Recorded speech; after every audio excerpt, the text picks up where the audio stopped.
இப்படி இருந்த நம்ம R15 சீட்டை இப்படி அழகாக மாற்றினது நம்ம வாணியங்குடி பெட்ரோல் பங்க் ஆப்போசிட்டில் உள்ள ராஜேஷ் பேக் ஒர்க்ஸில் தான் மாற்றினோம். இங்கே நம்ம R15க்கு சீட் கவர் டேங்க் கவர் புதுசாக மாற்ற போயிருந்தேன். அண்ணன் பக்காவாக நம்மளுக்கு சீட் கவர் மாற்றி கொடுத்துருந்தாரு. நான் நிறைய கடையில் சீட் கவர் மாற்றிருக்கேன். இந்த அளவு பஞ்சு வச்சு யாருமே சீட் கவர் எனக்கு பண்ணி கொடுத்ததில்ல. அண்ணன் சூப்பராக பண்ணி கொடுத்தாரு.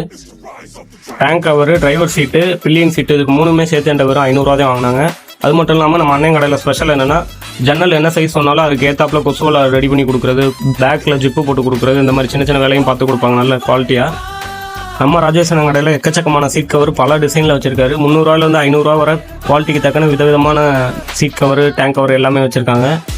அண்ணன்ட்ட பிடிச்ச விஷயமே என்னென்னா ஃபினிஷிங் பக்காவாக பண்ணி கொடுத்தாரு. நம்ம R15க்கு நீங்கள் சீட் கவர் மாற்றணும்னா வாணியங்குடிக்கு வந்து நம்ம பெட்ரோல் பங்க் ஆப்போசிட்டில் உள்ள ராஜேஷ் அண்ணன் கடையில் கண்டிப்பாக மாற்றுங்க. நல்லாவே நீட்டாக பண்ணி கொடுக்குறாரு. பாருங்கள் எப்படி இருக்குன்னு. சூப்பராக இருந்துச்சு நம்ம வண்டிக்கு. ஒரு வழியாக ஒரு 20 நிமிஷத்துலேயே நம்மளுக்கு பில்லியன் சீட்டு, டிரைவர் சீட்டு, டேங்க் கவர் மூணுமே ரெடி பண்ணி நீட்டாக அண்ணன் ஃபிட் பண்ணிட்டாரு.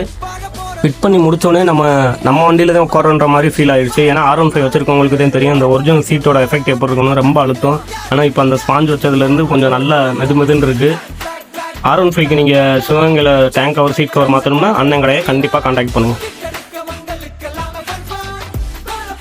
வாங்குற காசுக்கு மேல கூறாடா கொய்யா. போடா கொய்யால காசாடா முக்கியம், கூவல் தான்டா முக்கியம். அதுவும் வித்தியாசமா கூவுறான்டா அவன்.